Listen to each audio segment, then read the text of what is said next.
Et ce que je vais essayer de faire, c'est de vous présenter l'historique des recherches des origines à nos jours. Alors déjà, en 1 heure, ça va faire un peu juste, mais on va essayer. Pourquoi présenter l'historique des recherches? Parce que je pense que faire l'historiographie de sa propre discipline, ça permet de prendre du recul par rapport aux lourdeurs et aux paradigmes un petit peu pénibles qui ont pesé sur cette discipline et qui continuent de le faire encore aujourd'hui, malheureusement, comme vous le verrez.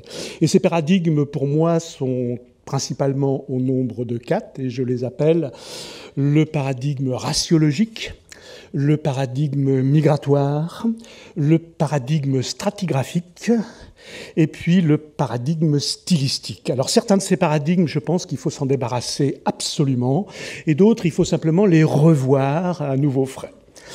Donc voilà, je vais faire ce petit tour d'horizon pour terminer sur, disons, une perspective. Ensuite, qu'est-ce qu'on peut faire? Puisque c'est ça la question, finalement, c'est que peut-on faire avec l'art rupestre du Sahara en s'en tenant simplement aux images? Puisque, évidemment, il y a toute l'archéologie parallèle, si je peux dire, l'archéologie en cailloux et en tessons, voilà, l'archéologie solide, qui prend sa place aussi. Mais là, je vais traiter simplement de l'archéologie des images, parce que je pense qu'on peut faire une archéologie des images. Et donc, puisque je vais faire l'historique depuis le début, tout commence en 1847. En 1847, quand dans le journal L'Illustration, que vous connaissez sans doute, et qui mérite son nom du fait qu'il y avait des illustrations, et c'est très bien pour nous, parce qu'on a la première image rupestre du nord de l'Afrique jamais publiée, qui paraît dans ce journal, sous la signature du docteur Félix Jacot, qui nous dit que, voilà, en se promenant et du côté de l'oasis de Tiout, il a trouvé de curieux dessins tracés en lignes creusées sur le flanc vertical des roches situées en tête de l'oasis. Ces curieux dessins, ce sont des gravures rupestres, ce sont des pétroglyphes. Et à peine les voit-il, alors il fait un relevé qui est publié dans l'Illustration, très bien, merci à lui, et à peine les voit-il pour lui c'est transparent. Il comprend tout de suite ce qui est signifié, ce que ça représente, et il voit que là, sur l'image que vous voyez en haut, il reconnaît le lien du mariage ou de la famille qui est indiqué par un trait unissant les divers personnages. Et donc pour lui, ça lui paraît évident. Ça fait partie, dès le départ, de ces gens qui pensent pouvoir lire l'art rupestre à rocher ouvert. Et ensuite, voici en dessous l'image réelle, photographiée assez récemment, qui correspond au tracé qu'avait fait Jacot, qui est pas si mal. Hein. Et il donne des titres à ces tableaux.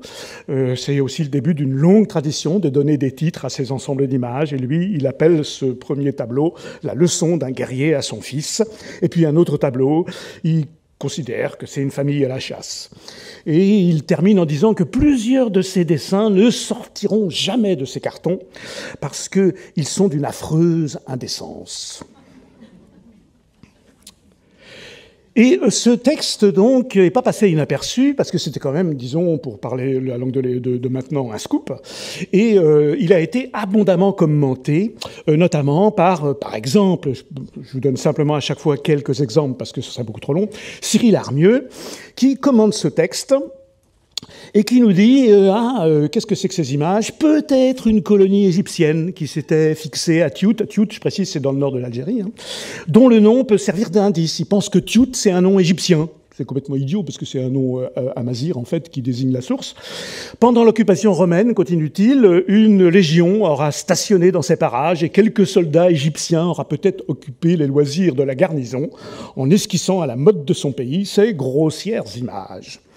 Et il continue en disant que, bon, il assimile quand même pas ces images à des hiéroglyphes, mais aux dessins qui décoraient les monuments, les maisons, les tombeaux dans l'ancienne Égypte. Et pour lui, eh bien, le Sahara, peut-être, un jour, aura-t-il son Champollion. En fait, c'est une nouvelle archive qui apparaît. Une archive qui était restée complètement invisible à tous les Européens, en tout cas, parce qu'évidemment, les gens des pays dans lesquels elle se trouve connaissaient ça depuis longtemps. Mais les érudits, les intellectuels européens, les chercheurs, découvrent une nouvelle archive. Et cette nouvelle archive se confirme en 1850 pour le Sahara central. Là, on était dans l'Atlas saharien, maintenant on est au Sahara central, dans le sud-ouest de la Libye, dans un endroit qui s'appelle le Messac, et particulièrement dans une vallée, un oued, une vallée sèche, qui s'appelle Tel Zaren, ça veut dire le lieu des corbeaux. Et là, Heinrich Barth, qui était un explorateur allemand, qui se rendait à Tombouctou, s'arrête et il tombe par hasard sur des images qu'il relève et qu'il va publier dans son récit de voyage en 5 volumes qui paraîtra 7 ans plus tard. Et parmi les images qu'il relève, il en relève très peu, mais il a la présence d'esprit de les relever et il remarque que c'est très important, figurent 2 images de ce qu'on appelle des théranthropes, enfin qui ressemblent en tout cas à des théranthropes, ce serait une longue discussion. Disons les théranthropes, vous savez ce que c'est, ce sont ces êtres qui ont une apparence humaine, mais des traits animaux, et particulièrement, le plus souvent, une tête animale. Et nous sommes donc en 1850. Pour prendre la mesure de cette découverte, il faut se rappeler que Altamira, c'est 1879.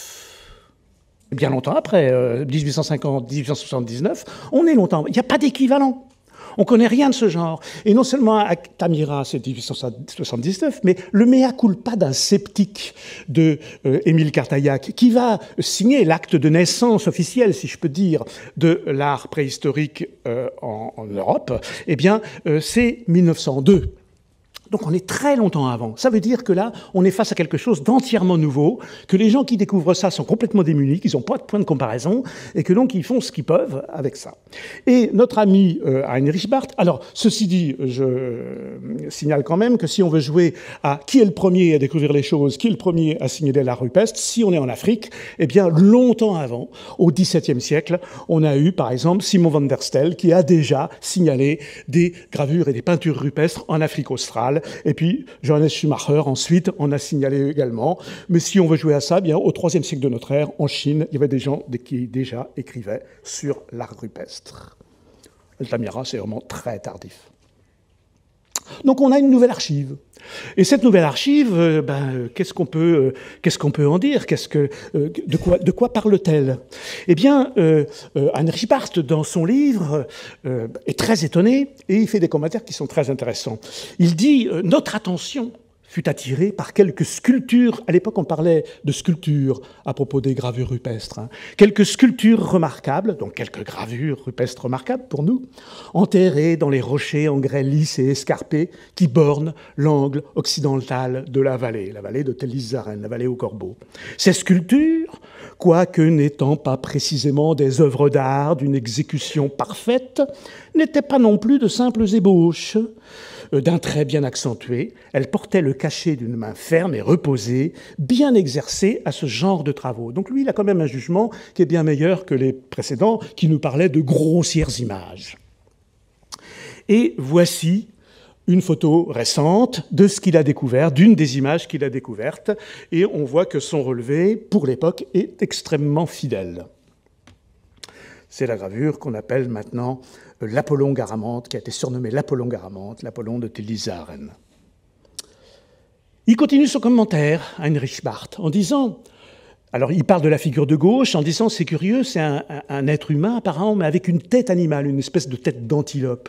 Et il continue en disant, en face de cette figure, s'en trouve une autre, plus petite, mais non moins remarquable, présentant un corps humain jusqu'aux épaules, surmontée d'une tête d'animal qui rappelle celle de l'ibis égyptien. Et il continue encore, cette petite tête pointue est ornée de 3 oreilles, ou de 2 oreilles et d'une 3e protubérance, et porte une espèce de capuchon qui accuse également le caractère de l'art égyptien. Et là, on voit apparaître, dès le début, dès la première découverte au Sahara central, cette idée que ces images du Sahara central auraient quelque chose à voir avec l'art égyptien, c'est-à-dire le grand art pharaonique, et que peut-être elle résulterait d'une influence de l'Égypte, parce que, évidemment, à ce moment-là, la plupart des gens pensent que s'il y a une influence, elle n'a pu avoir lieu que du côté de la grande civilisation égyptienne qui va influencer ces sauvages du Sahara central qui font des images assez grossières et qui font ce qu'ils peuvent, mais ça ressemble quand même à des images égyptiennes. Et donc là, on a dès le départ, ce premier paradigme qui est le paradigme migratoire, qui consiste à, simplement, en regardant des images, à en déduire l'existence de migration. Ça existe dès les premières images, et dès les premières images, eh bien, on évoque la possibilité d'une influence égyptienne. Alors, pour Heinrich Barth, cette influence se serait exercée de la vallée du Nil jusqu'au Messac, là où il a vu ses gravures, c'est-à-dire 2000 kilomètres plus à l'ouest. Et puis, pour Armieux, lui, cette influence également provenant de la vallée du Nil se serait exercée dans l'Atlas, c'est-à-dire 3400 kilomètres plus à l'ouest. Ce paradigme migratoire aura, disons, une très longue vie et survie, et il continue encore de nos jours à être agissant, je dirais malheureusement. Et un des premiers qui en a parlé, alors je ne vais pas évidemment faire une histoire détaillée de tout ça, parce qu'il y a beaucoup d'autres auteurs, mais quand même, il y a des gens très importants comme Henri Duveyrier, qui est un des très grands explorateurs du Sahara, très célèbre en tout cas, et qui, lui, a commenté les gravures qui avaient été repérées dans le Souss, qui est une région du Maroc, par le rabbin Mardoché. Le rabbin Mardoché, c'était un compagnon de voyage, guide et compagnon de voyage du père de Foucault, au moment de son voyage au Maroc. Et il dit, donc, il commente ces documents ramenés par le rabbin Mardoché, la civilisation qui a produit, alors il parle quand même de civilisation, la civilisation qui a produit dans le Souss les monuments qui nous occupent, c'est-à-dire ces gravures rupestres, a fort bien pu, elle a même dû, à un moment donné, recevoir un vernis par l'influence berbère, tout comme cette autre civilisation qui, sortie du même berceau que la première, s'est développée dans le Fezzan. Le Fezzan, c'est la région le quart sud-ouest de la Libye, là où Barth avait relevé ses gravures. Donc la même famille que le Fezzan, et toutes deux ont certainement été touchées par l'aile du génie de l'ancienne Égypte. Donc là, on est en plein dans ce paradigme migratoire. Et ces images rupestres ont été très vite pensées comme des espèces de marqueurs le long d'itinéraires, de routes, comme des signaux même. Et notamment Desplagne, Louis Desplagne, qui est un administrateur colonial bien connu, qui lui a beaucoup circulé dans le Mali et qui a été un des premiers à documenter le grand auvent de Sanga, que peut-être des gens ici ont visité. Et il parle de cet auvent et il parle des gravures du Souss et des gravures de Libye, en disant « Ces dessins, ceux du Sahara central, sont comparables à ceux que j'ai signalés sur les rochers de Nyodougou dans la région nigérienne lacustre du plateau de Bandiagara à Sanga, donc au Mali. Il semble donc jalonner les étapes de ces pasteurs du clan des oiseaux Wa, dont les Berbères Foulbé formèrent la majorité. Donc plein de choses là-dedans que je ne vais pas trop commenter. Les Berbères, les Foulbé, qui sont des Peuls, sont donc des Berbères. Les images du Sahara central et du Maroc sont dues à d'anciens Peuls qui auraient émigré à un moment donné vers le sud. Encore une idée migratoire qui aura une très longue postérité. Le rabbin Mardoché, continue-t-il, les avait signalés très nombreux, ces documents, dans le Souss marocain, pays d'origine d'un pays des migrations Foulbé, des migrations Peuls. Et M. Robert Arnault a marqué en Mauritanie, selon l'expression du docteur Ami, les étapes les plus méridionales des auteurs de ces décorations rupestres. Cette idée des pasteurs Peuls, qui seraient les auteurs des images du Sahara central et qui ensuite seraient partis plus au sud et auraient migré en divers endroits, a été reprise par Henri Lotte. C'est même le sujet de sa thèse et de plusieurs articles, dont vous voyez un ici. Et dans cet article en particulier, il reconnaît sur les images, alors ça c'est aussi une très longue tradition, des gens qui reconnaissent sur les images des types ethniques. Et donc lui, il reconnaît un type éthiopien, parce que certains profils sont associés à des coiffures, des vêtements d'un genre particulier, qui les rattachent au groupe des pasteurs hamétiques, définis par l'ethnologue Baumann. Certains font penser aux Peuls. Je rappelle, pour les gens qui ne connaissent pas Baumann, Hermann Baumann, c'est un ethnologue très connu, un africaniste très connu, qui était un nazi convaincu. Adepte de l'école de la Kulturkreislehre, qui consiste à associer la race, la langue et le type physique. là aussi, ça aura une très longue postérité jusqu'à nos jours.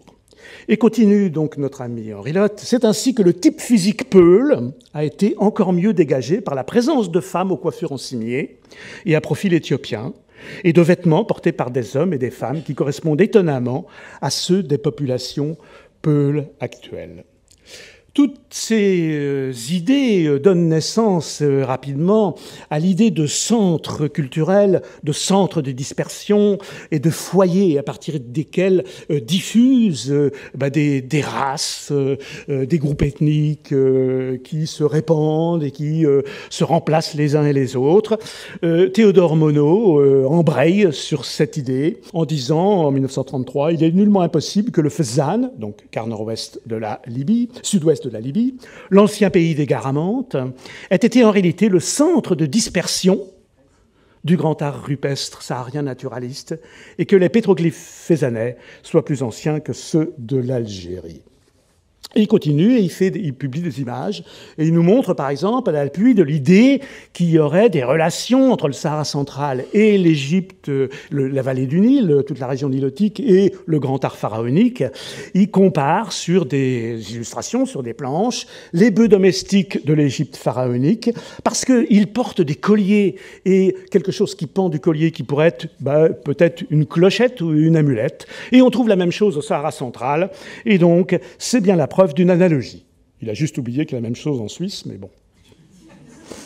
Dans tous les cas, dit-il, conclut-il, le Fezzan préhistorique apparaît déjà comme un centre culturel important, dont l'influence a pu se propager dans plusieurs directions, en particulier vers l'Est et la vallée du Nil. Lui, il inverse le sens des flèches.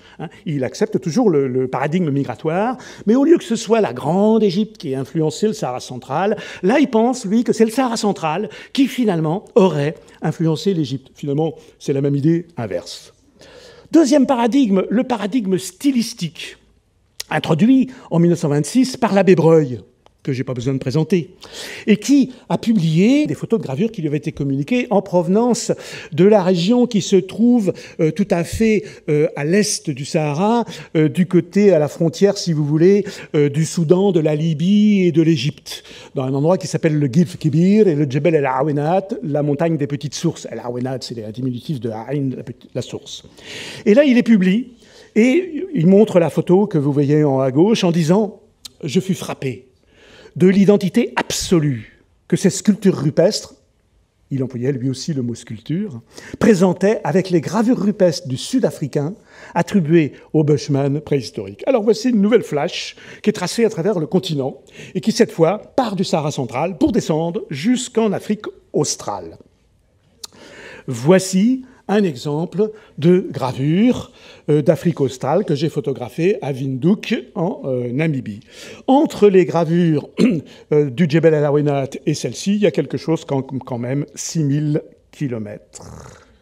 Et l'identité absolue, c'est lui qui l'affirme, il ne la démontre pas, il n'a aucun argument, il décide, il dit qu'il y a une identité absolue. Et il dit, c'est tout à fait remarquable, particulièrement en comparant les girafes et les autruches des deux ensembles. Alors on ne saurait nier que leur identité est absolue. Donc je vous mets une des images qu'il commente, et à gauche, une autre image d'Afrique australe. L'identité, pour moi, je ne la dirais pas absolue, je dirais simplement que quand même une image de girafe ressemble assez furieusement en général à une autre image de girafe.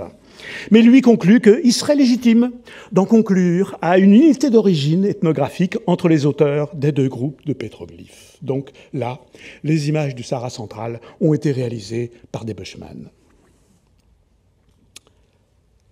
Puisqu'on parle de Bushman, et qu'on a parlé de Peul, qu'on a parlé de type éthiopien, derrière, on entend en bruit de fond le troisième paradigme, qui est le paradigme raciologique, repris par tous ces auteurs, notamment par Théodore Monod, qui nous dit « Il n'est pas absurde de supposer que certaines des productions artistiques de l'art rupestre saharien ont eu pour auteur des populations faisant partie de ce même stock négroïde, dont l'influence pourrait bien avoir rayonné précisément vers l'Europe, et vers l'Afrique centrale, d'une région située sur l'emplacement du Sahara actuel. On rajoute encore des flèches sur la carte, cette fois une qui va vers le nord, en Europe. Et il conclut Sera-t-on en mesure de préciser un jour s'il s'agit de culture nègre ou de culture négroïde? C'est fort possible, le deuxième cas, parce qu'un ethnologue qui s'appelle Werth a déjà lâché le mot symptomatique de Ur nigritir, c'est-à-dire de nègre primitif, à propos des artistes sud-oranais. Duveyrier, qu'on a déjà rencontré, lui aussi nous dit des choses du même genre. Je crois que nous avons sous les yeux, dans les sculptures de la province marocaine du Souss, comme dans celles de Morar et de Tilzaren, celle-ci découverte par Heinrich Barth, le travail de populations noires autochtones. Il le croit, mais il ne le sait pas. Je ne sais pas comment on peut croire ce genre de choses, parce que, par exemple, là, en illustration, moi, je vous mets une gravure rupestre qui vient justement de la région de Tilzaren. Donc, je ne vois pas comment on peut croire que c'est l'œuvre d'une population noire autochtone. Henri Lotte, on tombe toujours sur Henri Lotte quand on parle du Sahara, nous dit que certaines gravures laissent apparaître des influences de l'art des bâchiments. Henri Lotte, c'était un élève de l'abbé Breuil. Donc, Magister Dixit, il reprend les thèses de son maître. Tandis que chez d'autres, une affinité égyptienne s'affirme très nettement. Là encore, c'est lui qui le dit. Il ne dit pas pourquoi, on ne sait pas sur quoi il s'appuie. C'est lui qui le dit, Magister Dixit. Et il conclut, le Sahara devait être déjà occupé par des hommes de race blanche, du type le plus pur, avant que les guerres ne l'aient modifié en l'altérant par l'apport de sang de prisonniers ou de conquérants asiatiques, ou même nègres, pour le Sud. Ce type de texte et de commentaires des images, eh bien, ça continue de nos jours. Je vous donne ici un livre paru en l'an 2000 qui nous dit que cette gravure rupestre, et notamment la partie que j'ai entourée en jaune, en haut à gauche, représente un archer chassant un éléphant dont les traits ne laissent aucun doute. Il y a un petit problème, là, parce que ce n'est pas les traits de l'éléphant, c'est les traits de l'archer, enfin bon, peu importe. Il s'agit incontestablement d'un noir. Cette certitude est d'autant plus aisée à affirmer qu'il se trouve associé à un autre homme, un blanc, très vraisemblablement un proto-méditerranéen, de ceux que les linguistes appellent proto-boréo-afrasiens. Sauf que les linguistes jamais ne parlent de blanc et de noir. Les linguistes s'occupent de familles linguistiques et, quelle que soit la couleur de peau, on peut parler des langues de n'importe quelle famille. Et dernier exemple, je pourrais en donner plein des exemples, je ne veux pas vous lasser, c'est simplement pour vous montrer que ces paradigmes existent toujours et sont toujours à l'œuvre. Cette image, alors celle-là vient du Maroc, cette image, publiée en 2015 quand même, représente une composition symétrique, certes, apposant sur la gauche du panneau un homme au corps triangulaire associé à un bovin à robe tachetée, et sur la droite, un personnage stéatopige aux cheveux crépus associé à un bovin à robe non tachetée. Vous voyez bien les cheveux crépus.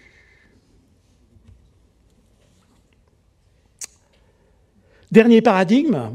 Donc ce paradigme raciologique, celui-là, je pense il est grand temps de s'en débarrasser. Dernier paradigme, le paradigme stratigraphique. Il est dû à Théodore Monod, parce qu'évidemment, là, je vous parle d'images, et à ce moment-là, toutes ces images, on ne savait pas du tout les placer dans le temps, et même les unes par rapport aux autres. On mettait tout ça dans un sac, c'était les sculptures du Sahara. Bon, voilà. Après, est-ce qu'il y en a des plus récentes, des plus vieilles? On ne savait pas trop, c'est une question difficile, en fait. Et Théodore Monod, qui avait une formation de géologue, a eu l'idée d'appliquer un paradigme qui est le paradigme stratigraphique. Quand j'avais 16 ans, j'ai lu les prodromes de paléontologie stratigraphique d'Alcide d'Orbigny, qui nous explique ça très bien, et qui nous explique qu'à chaque étage géologique, correspondent à un fossile ou plusieurs fossiles qui sont des fossiles directeurs. Donc quand vous creusez et vous trouvez ce fossile-là, vous êtes sûr que c'est l'étage, et ça y est, vous avez l'âge. Eh bien, il s'est dit, bon, on va faire pareil, il faudrait trouver des espèces dans les images, parmi les images, des espèces animales qui vont nous permettre de donner l'âge des couches. Et il parle des couches de peinture. Et très vite, il repère qu'il y a un grand animal qui est le grand bubal, le grand buffle antique. C'était un énorme animal, un énorme buffle qui a disparu et qui était gigantesque. Au musée du Bardo à Alger, il y en a un qui, d'une pointe de corne à l'autre, fait 3,27 m. Bon, c'est un bestiau énorme. Bon, celui-là, il a disparu, c'est un fossile, on ne le connaît qu'à l'état de fossile et sur les peintures et les gravures. Donc, il a dit, ça, c'est vraiment très bien pour avoir un fossile directeur. Ça, c'est une espèce qui a disparu, donc ça nous donne un étage ancien. Puis ensuite, on a des bovins, vous en avez déjà vu, là, tout à l'heure. Eh bien, ces bovins, ça va nous donner l'étage bovidien, alors que le bubal nous donne un étage, une couche, il parle de couches comme des couches géologiques, une couche bubaline. Et puis ensuite, on a des chevaux, donc ça va être la couche cabaline. Et puis ensuite, on a des chameaux, et ça va être la couche caméline. Et donc, comme ça nous fait une chronologie. Bon, c'est bien parce qu'on n'en avait pas. Sauf que c'est une chronologie, quand on regarde un petit peu comme ça, on se dit, bon, alors, ils sont gentils, en fait, tous ces animaux et toutes ces couches sont très aimables parce que elles se développent comme ça et elles disparaissent. Par exemple, vous avez le bubalin, et le bubalin, d'un seul coup, disparaît gentiment pour laisser la place au bovidien qui apparaît, qui prend la place, qui dure un certain temps, qui disparaît aussi d'un seul coup, comme ça, et ensuite, vous avez un autre, et vous avez, comme ça, une succession de couches culturelles qui, gentiment, laissent chacune la place à la suivante. Évidemment que dans la vraie vie, des cultures et de la préhistoire et de l'histoire, ça se passe jamais comme ça, les affaires. Mais une fois qu'il avait... ça a eu un grand succès, et cette classification est toujours employée. Et une fois que cette classification qui donnait un ordre chronologique aux images, un ordre chronologique qui valait pas grand-chose, mais ça donnait un ordre chronologique, il y a eu l'idée de se dire, bon, alors c'est bien, on a une succession, disons une chronologie relative. Maintenant, il faudrait une chronologie absolue, c'est-à-dire avoir des dates là-dessus. C'est bien joli, comme ça, en l'air, mais c'est quoi les plus anciennes? Il y a des gens qui ont dit 40 000 ans. Des Italiens qui ont dit 40 000 ans, d'autres ont dit 20 000, d'autres 15 000, d'autres 10 000, d'autres 4 000. Bon, alors, comment faire? Eh bien, beaucoup d'auteurs se sont attachés à cette question et ont publié des livres, des articles, et il y a autant de chronologies que d'auteurs, grosso modo. Donc, je vous en donne 3. Ici, celle de Henri Lotte, de Malika Achid et de Fabrizio Mori. Et vous voyez que vous avez le bubalin en rouge, les têtes rondes en vert, le bovidien ensuite, et vous voyez que ces chronologies, elles sont incompatibles. C'est des gens qui écrivent pratiquement à la même époque, ensemble. Et bien en fait, il n'y a pas d'argument. C'est-à-dire que chacun a l'impression que c'est ça la bonne chronologie, et puis que celle des voisins, elle est mauvaise. Voilà, en gros, c'est comme ça que ça se passe. Et on en est resté là très, très, très, très longtemps.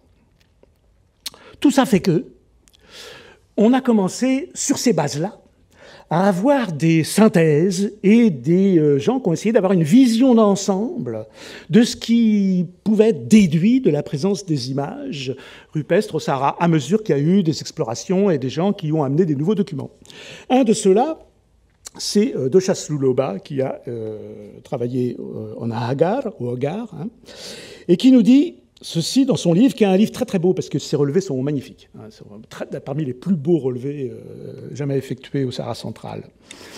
Il dit « On conçoit fort bien des masses négroïdes équatoriales, cheminant vers le nord, par le Tchad, et le Tafasasset, c'est un oued qui remonte vers le nord, en quête de climat tempéré. Il avait trop chaud, là, donc il fallait qu'il monte un peu vers le nord.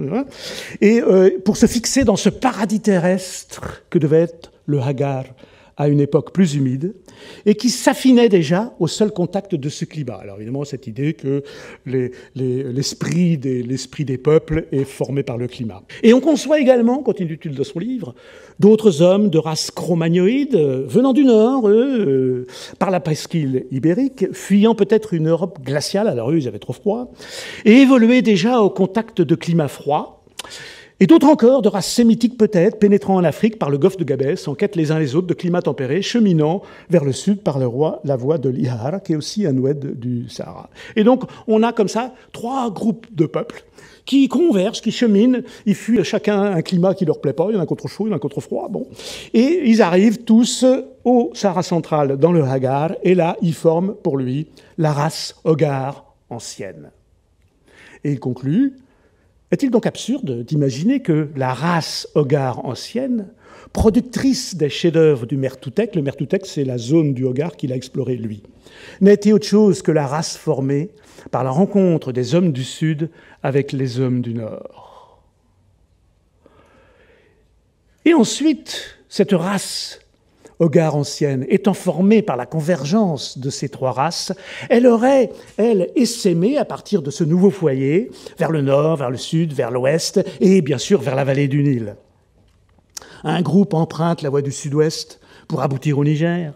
Il s'y installe, et ses descendants sont les Peuls, tiens, on les retrouve, dont les admirables troupeaux de bœufs rappellent si exactement, alors on retrouve le propos de Breuil, où il trouve que les images, c'est vraiment, là, le style, c'est exactement le même. Bon, c'est juste que des bœufs, ça ressemble à des bœufs. Les admirables troupeaux de bœufs rappellent si exactement la grande fresque des bœufs du niveau moyen que je vous montre ici. C'est une de celles qu'il a relevées. On est en pleine science coloniale. Il le dit lui-même, puisqu'il conclut son livre en disant « Pour nous, Français, l'hypothèse est séduisante, car si elle était un jour démontrée de façon irréfutable, nous aurions la fierté de posséder sur notre territoire la plus vieille souche humaine des nobles Touaregs. » Science coloniale, mais qui a continué très longtemps, puisque Amadou Hampâté-Bâ et Germaine Dieterlen, bien connus au Musée de l'Homme, ont publié un article qui nous explique que les fresques du Sahara central et de la Tasseline Nagère ont été réalisées par des Peuls et qu'on peut les expliquer par la mythologie Peul. C'est quelque chose qui est toujours répété de nos jours dans plein d'articles et de livres, malgré que ça a été complètement mis en pièces par des critiques sévères, dont les miennes.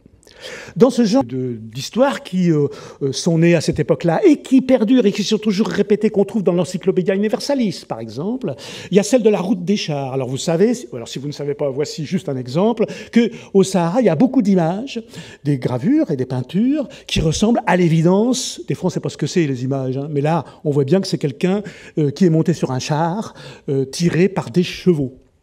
Il y en a des centaines de ces images. Et donc ça a vraiment intrigué. En plein Sahara, des images de chars au grand galop, comment se fait-il?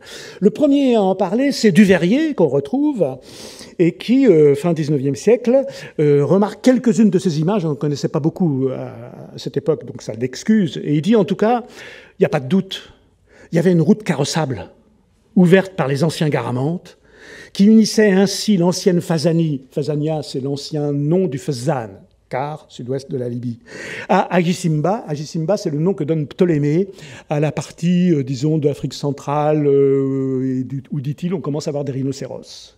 Et cette route conduisait directement à l'oasis d'Aïr ou Asben. Cette histoire-là, cette invention de la route des chars, a été reprise par Raymond Mony, qui est un grand historien de l'Afrique, qui, lui, a publié des cartes où il donne sa vision de la route des chars, plusieurs routes des chars qu'il reconstitue. Et puis d'autres l'ont fait après lui.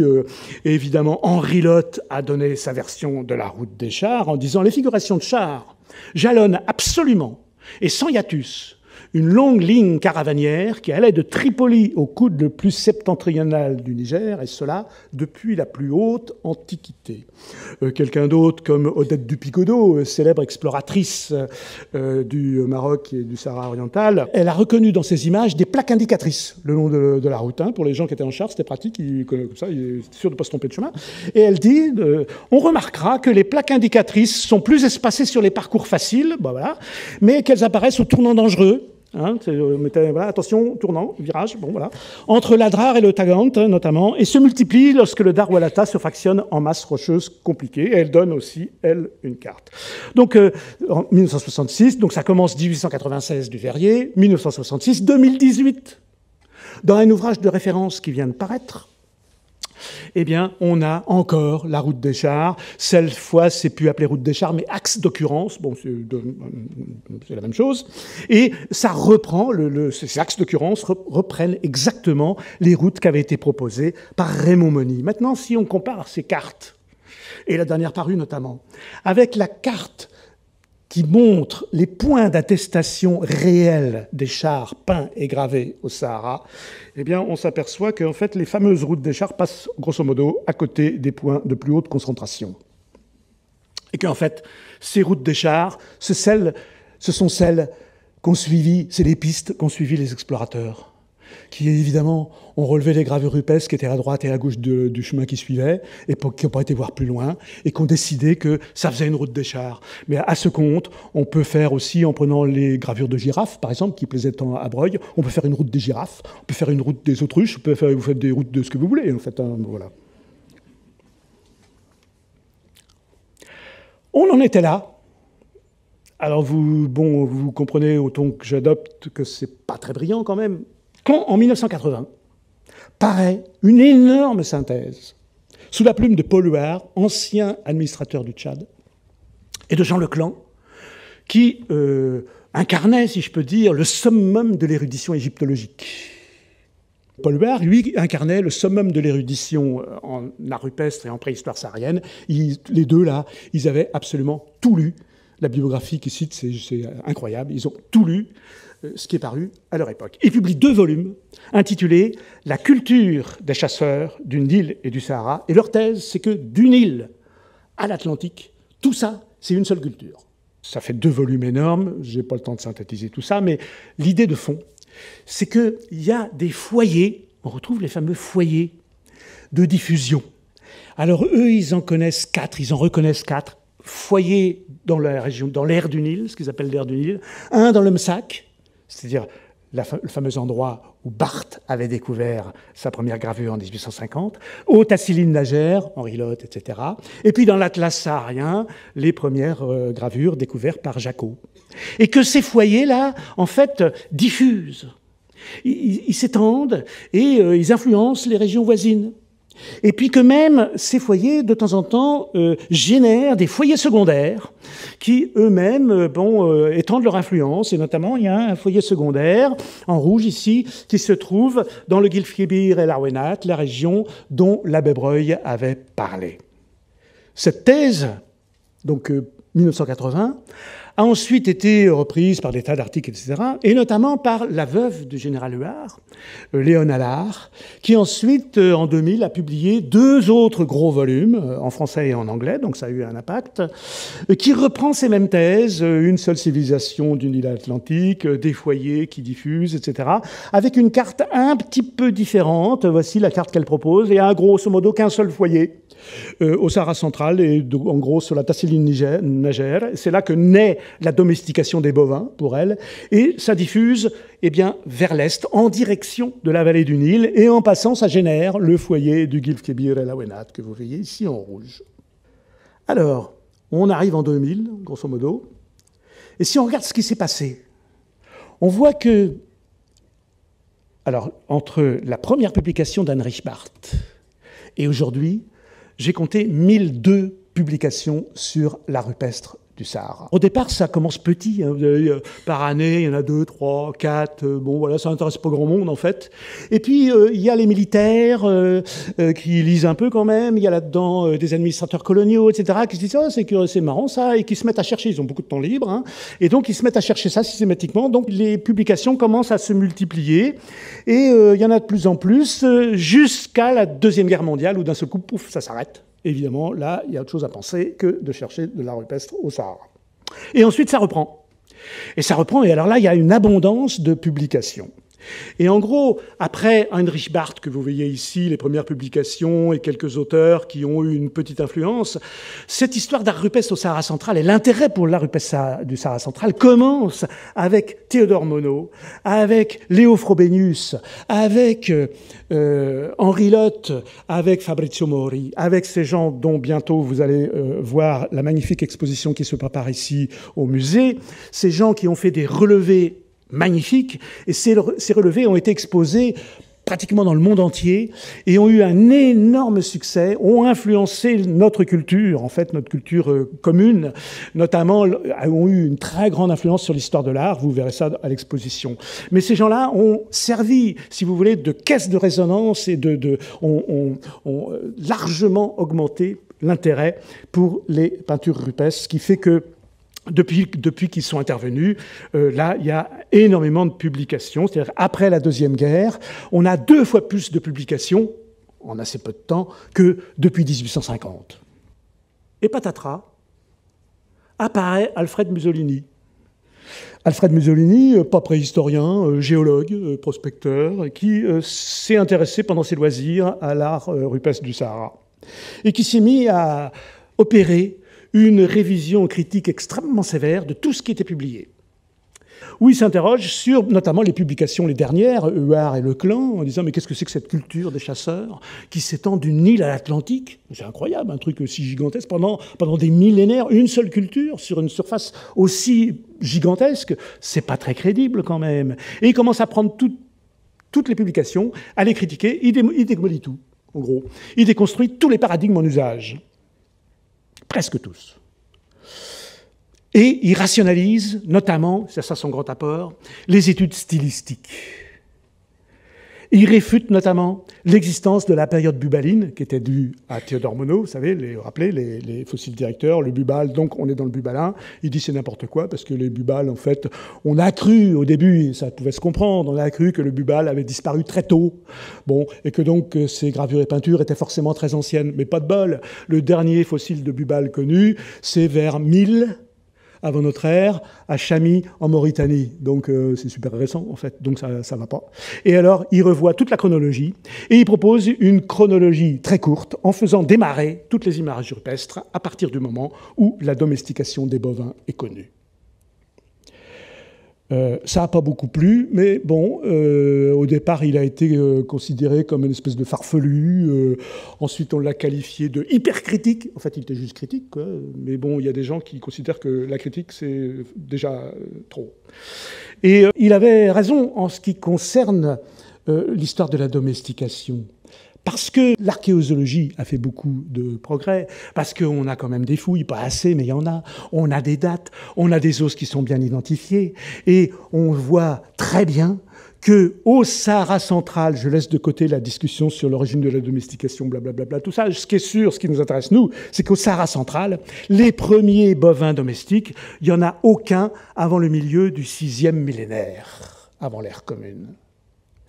Et alors on a chipoté pour dire ouais alors les bovins peut-être il y a eu une domestication indépendante quelque part en Afrique voilà c'est abandonné maintenant mais là où on discute pas c'est avec les caprinés les moutons et les chèvres parce qu'il n'y a aucun capriné sauvage domesticable en Afrique donc quand on trouve des moutons eh ben forcément que c'est des moutons domestiques ça peut pas être autre chose et forcément donc qui résulte d'une introduction. Parce que naturellement, il n'y en avait pas. Et les moutons domestiques et les chèvres domestiques apparaissent au Sahara central vers la fin du 7e millénaire. Je suis gentil, je mets vers la fin parce que vient de paraître une publication qui donne un os avant le 6e millénaire. Tout le reste, c'est dans le 6e.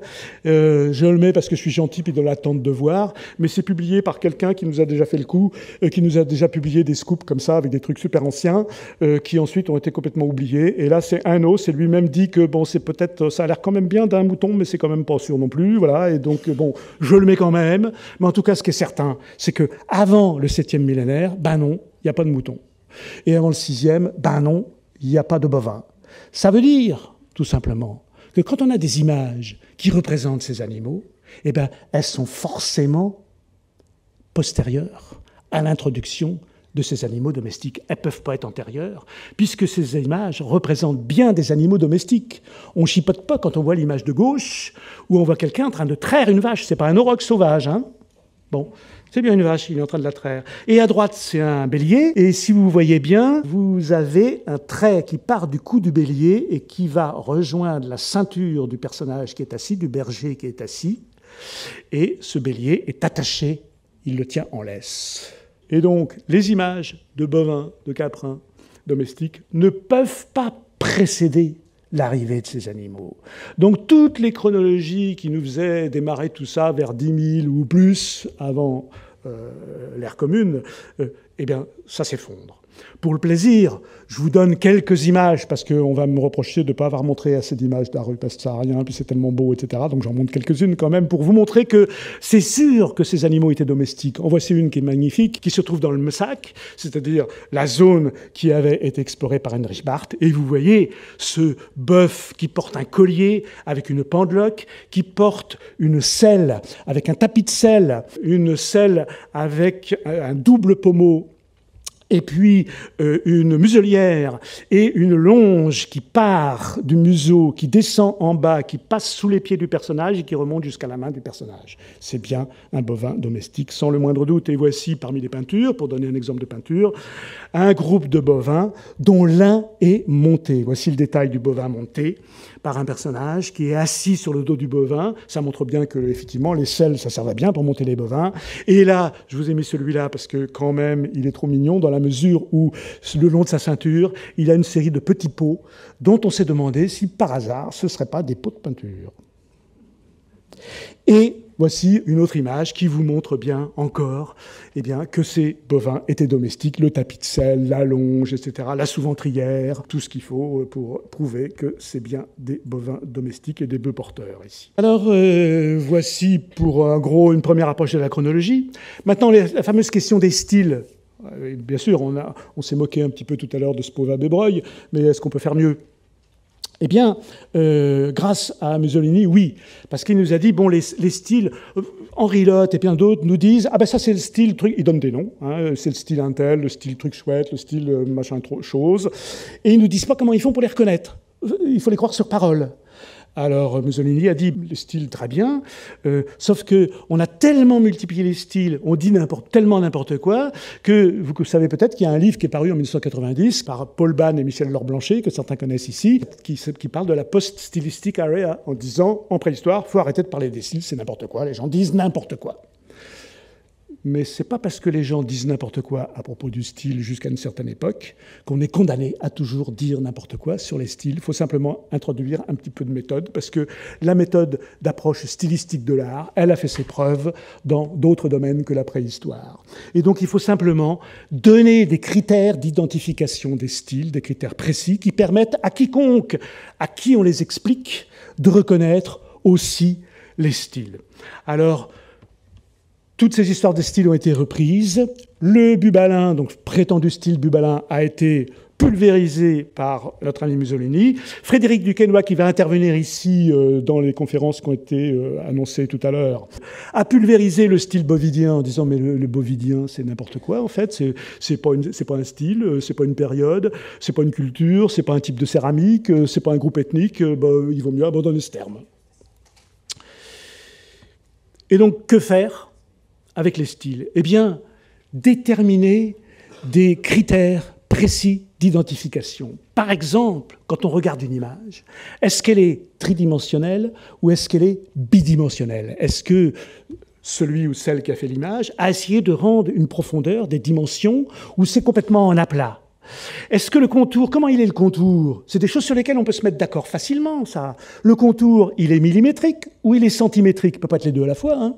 Donc, s'il est centimétrique, on va faire un tas avec toutes les images où le contour est centimétrique. S'il est millimétrique, on va faire un tas avec toutes les images dont le contour est millimétrique, et etc., etc. Est-ce que les membres sont disposés symétriquement ou non?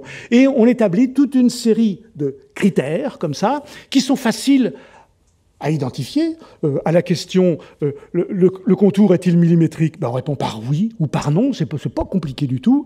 Et une fois qu'on a toute une série comme ça, eh bien, avec des outils adéquats, on peut faire une analyse statistique, une analyse en composantes principales, par exemple, qui nous permet de distinguer très nettement des groupes d'images et d'objectiver les styles. Et c'est pas parce que Henri Lotte ou l'abbé Breuil ou machin chouette a dit que c'est le style truc chose qu'on va le croire et le répéter sans cesse comme ça a été fait jusqu'à présent. Non, maintenant, on va démontrer qu'il s'agit bien d'un style. Et si on n'est pas d'accord, parce qu'il y a toujours le droit de ne pas être d'accord, c'est même recommandé en fait en science, eh bien, il suffit de démontrer qu'il y a une erreur quelque part. Simplement, pas se contenter de dire « je suis pas d'accord ». Les choses changent maintenant grâce à ces outils, mais aussi parce qu'on a des inventaires beaucoup plus complets. Notamment, ce qui s'est passé pendant très longtemps, c'est que les gens sur le terrain ont repéré des trucs qui leur semblaient sympas, et puis ils ont fait des dessins, après des photographies, et puis parfois ils les ont publiés. Et puis comme disait le Jaco au départ, vous vous rappelez, tout le début, il y a des images qui sortiront jamais de mes cartons car elles sont trop obscènes, voilà. Et puis il y a des trucs qu'on n'a jamais publiés. Donc maintenant ça c'est fini, on essaye de tout publier, on essaye de tout relever et on essaye de tout publier. Et en plus on a des outils pour ça qui sont incomparablement plus puissants que ce qu'on a eu, notamment grâce à l'imagerie numérique.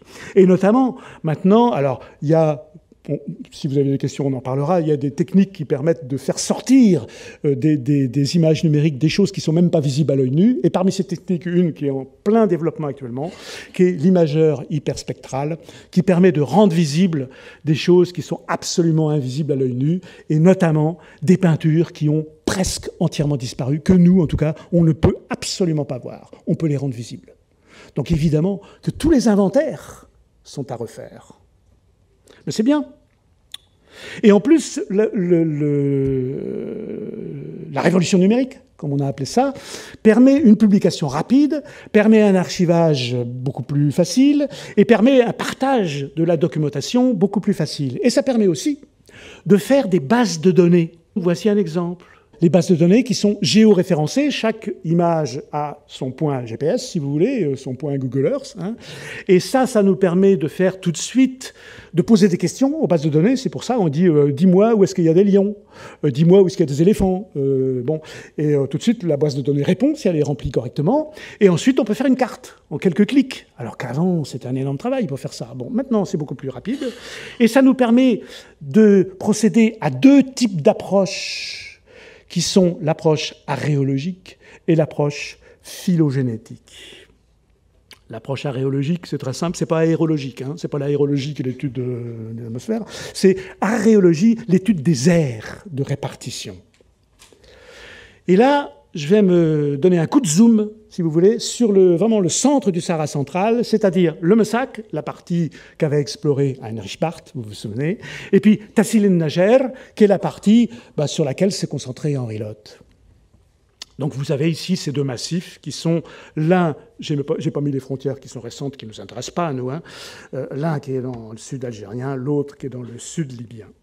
Eh bien, si on porte, grâce aux bases de données, ces cartes, et qu'on identifie les peintures en style d'IRN, et qu'on les porte sur une carte. Voici les points rouges, là, que vous voyez. C'est tous les sites avec des peintures dans le style d'IRN. Le style d'IRN, c'est très millimétrique, des tas de petits détails, c'est en rouge, etc. On peut le définir, et quand vous avez compris, vous pouvez le reconnaître vous-même, vous n'avez plus besoin de moi.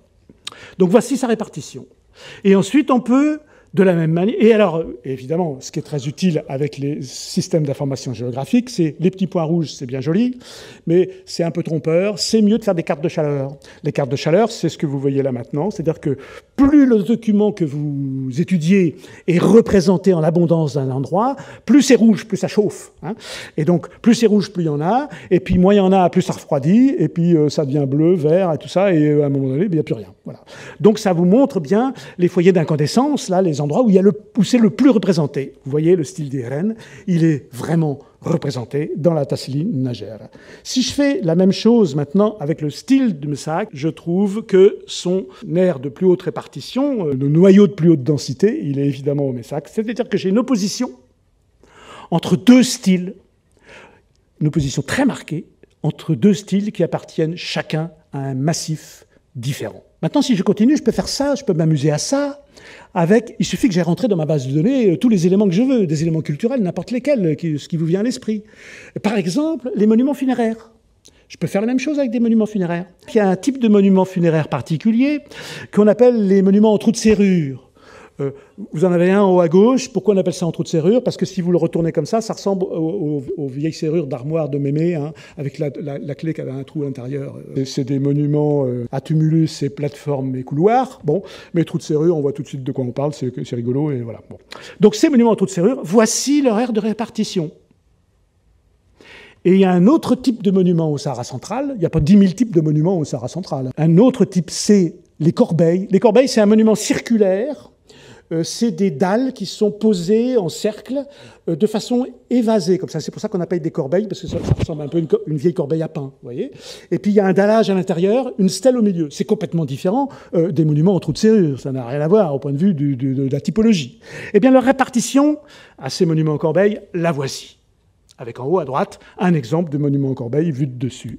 Ça veut dire qu'on retrouve exactement la même dichotomie avec deux faits culturels de nouveau complètement indépendants, complètement séparés, chacun dans son massif, avec quelques petits points qui débordent un petit peu, mais en gros, c'est quand même très, très, très, très net. Et là où ça devient intéressant, c'est que ces monuments, certains ont été fouillés, pas assez, mais quand même, il y en a assez pour savoir que les monuments en trou de serrure, grosso modo, ils sont de quelque chose comme 3300 à 2700 avant l'ère commune, et que les monuments à corbeille, ils ont en gros un millénaire de plus. Ça veut dire que là, non seulement on a une répartition géographique, entre deux éléments culturels qui s'opposent géographiquement, mais qu'en plus, on a possiblement quelque chose qui pourrait ressembler à une chronologie entre les deux faits culturels. On peut faire de même avec les théranthropes. Des théranthropes, il y en a partout dans le monde entier, mais au Sahara central, c'est un des endroits du monde où il y en a le plus. Des centaines et des centaines. Ils sont tous très sympas, vous en avez quelques-uns ici. Voilà. Alors, ils ont été mobilisés très tôt dans ces discours de paradigme migratoire, des influences entre l'Égypte et le Sahara central, parce qu'évidemment, on a tout de suite convoqué Anubis. Anubis, vous savez, dieu de la mort et de l'embaumement, qui est représenté comme un anthropomorphe, avec une tête de canidé. Je ne sais pas trop quel canidé c'est, mais une tête de canidé. Et on s'est dit, bingo, là, on a des anthropomorphes avec une tête de canidé. Donc, c'est juste à côté l'Égypte, donc forcément...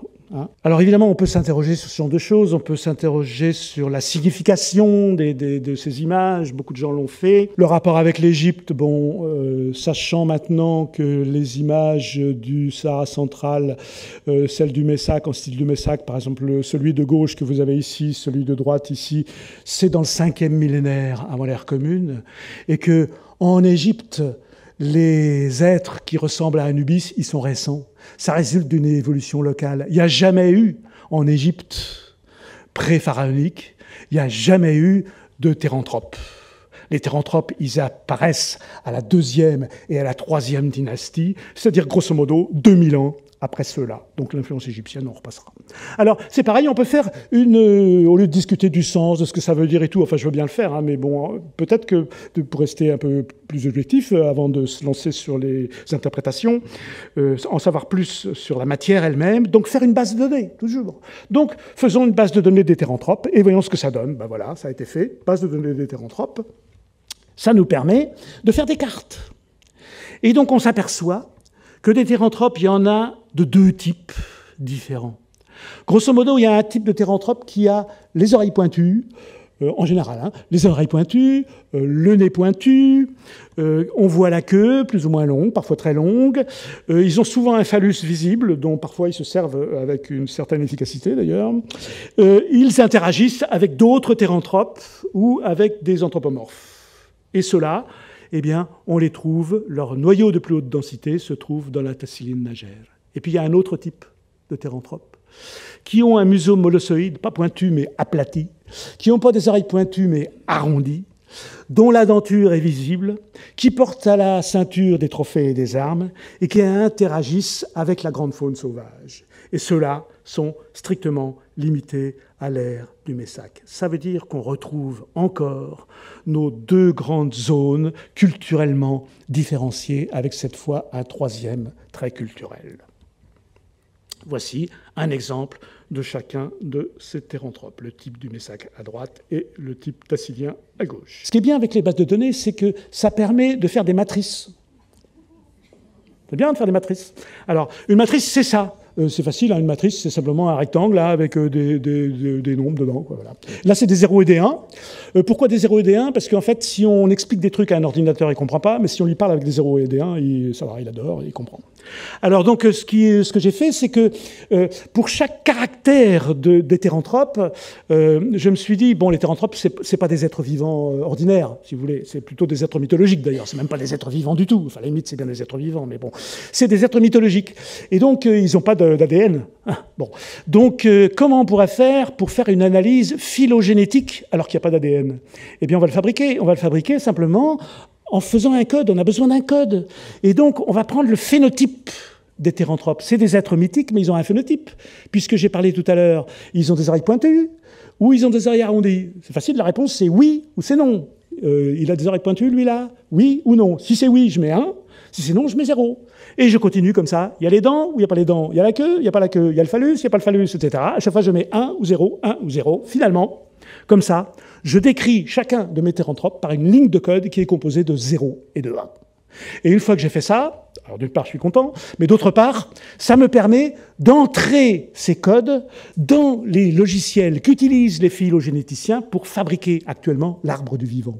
Parce que c'est un moyen facile de comparer les êtres, des êtres complexes, les uns avec les autres, et de voir ceux qui sont le plus proches les uns des autres, avec cette idée que lorsque deux êtres sont proches, et plus ils sont proches, plus l'embranchement qui a donné naissance à chacun d'eux est proche d'eux-mêmes. Et plus ils sont éloignés, plus l'embranchement dans l'arbre va être lointain. Et donc comme ça, les phylogénéticiens fabriquent l'arbre du vivant, et moi, je fabrique un arbre d'hétéranthrope.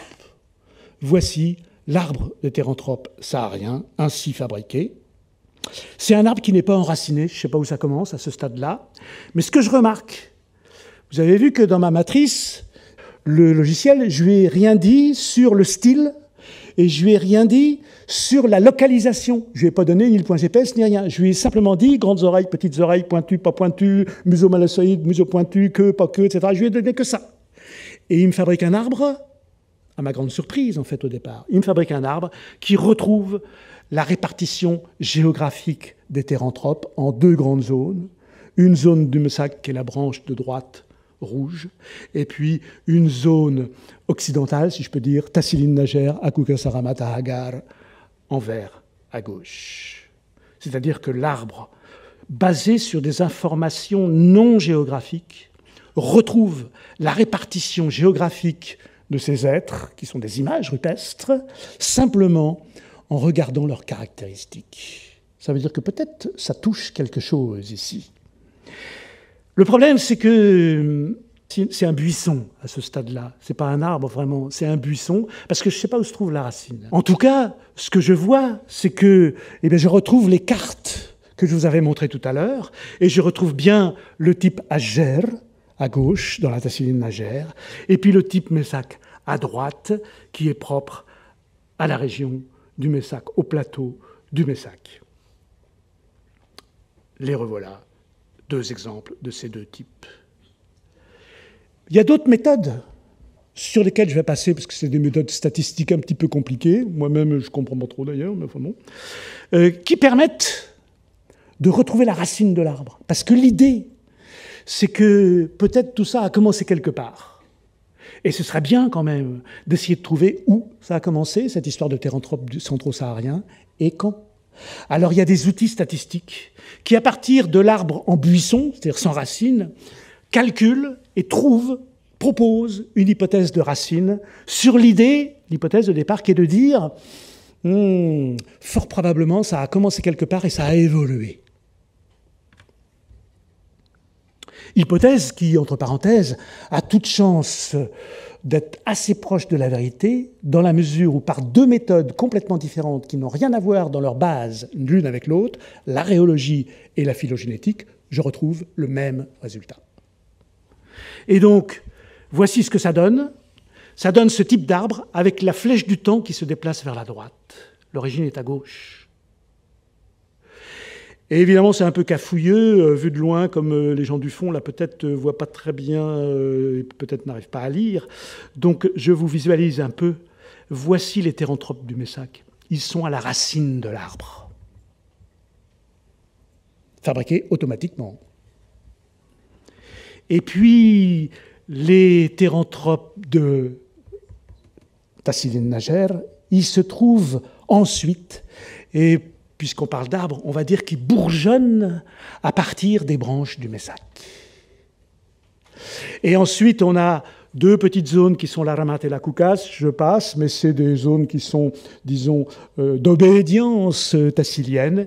Et ensuite, vous avez le Messac qui continue d'évoluer indépendamment. Et je rappelle la chronologie qu'on a déjà vue, c'est que cet arbre, non seulement nous donne une chronologie relative, mais on peut l'ancrer dans le temps, puisqu'on sait que le style du Messac, c'est entre 4580 et 3960. Pourquoi on le sait ? Parce que des images typiquement en style de Messac sont gravées sur des monuments en corbeille, et qu'on a la preuve, qui ont été fouillés, qui ont été datés, et qu'on a la preuve que les images ont été réalisées en même temps que le monument. Et même chose pour les images en style d'IRN. Tout ça étant dit, je ne vais pas continuer beaucoup plus longtemps, mais simplement vous dire qu'en multipliant ce genre d'approche, on arrive enfin à faire une synthèse qui commence à ressembler à quelque chose Si on cumule ce qu'on peut apprendre de l'archéozoologie, ce qu'on peut apprendre de la climatologie, de l'évolution des lacs, on fait appel à tous les spécialistes qui s'occupent de plein de choses comme ça au Sahara central, on finit par avoir une image à peu près cohérente de ce qui s'est passé, et ça ressemble à peu près à ça. C'est un petit peu compliqué, mais au moins vous retrouvez le style du Messac et le style d'Irène que vous avez vu, les monuments en corbeille et les monuments en trous de serrure, et tout ça étant situé dans une zone verte, entre deux zones jaunes qui sont des zones d'aridité. Tout concorde pour placer, disons, l'efflorescence de l'art rupestre du Sahara central entre le 5e et le 3e millénaire avant notre ère. Et tous les autres discours qui vous proposent des dates beaucoup plus anciennes sont à oublier. Et maintenant, je dirais que 173 ans après le passage de Barth au Messac et la découverte de l'Apollon Garamante à Télisarène, on peut enfin commencer à travailler. On peut commencer enfin à établir des synthèses à l'échelle du Sahara central. Attention, à l'échelle du Sahara central, parce qu'ailleurs, les données, on a des données, mais elles sont encore insuffisantes pour faire ne serait-ce que le 10e de ce que je viens de vous montrer. Au Sahara oriental, dans le désert libyque, Djebel El Aouenad, Gilf Kebir, tout ça, on a des données, mais pas assez. Au Sahara occidental, près de l'Atlantique, Maroc, Mauritanie. Au Maroc, il y a plein, actuellement, beaucoup de chercheurs marocains qui travaillent. Il y a un dynamisme très, très fort. Au Maroc, c'est sans doute l'endroit de tout le nord de l'Afrique où il y a un plus gros dynamisme de recherche en art rupestre. Mais c'est en train, ça commence, et ça donne pas encore des résultats de cet acabit. Et puis au Sahara centro-méridional, Tchad, Enedi, tout ça, Tibesti, là aussi il y a des gens qui travaillent actuellement, c'est un des endroits où ça travaille pas mal, mais les données, on est encore au stade de l'accumulation des données, de la constitution de banques de données, on n'en est pas encore au stade des synthèses. Et ce qui fait que nous sommes encore très loin d'une synthèse pan-saharienne, de faire une synthèse à l'échelle de Sahara. En réalité, ça, c'est un horizon de recherche. Et ce que nous devons faire, en fait, c'est essayer de tirer le maximum des images elles-mêmes. C'est pour ça que dès le début, je parlais d'une archéologie des images. Pas une interprétation, une archéologie des images. L'interprétation, c'est autre chose. Je ne dis pas que ce n'est pas intéressant, c'est autre chose. Vraiment, tirer le maximum d'un point de vue archéologique des images en résistant à la tentation de les mettre au service de paradigmes préconçus. Et je vous remercie de votre patience.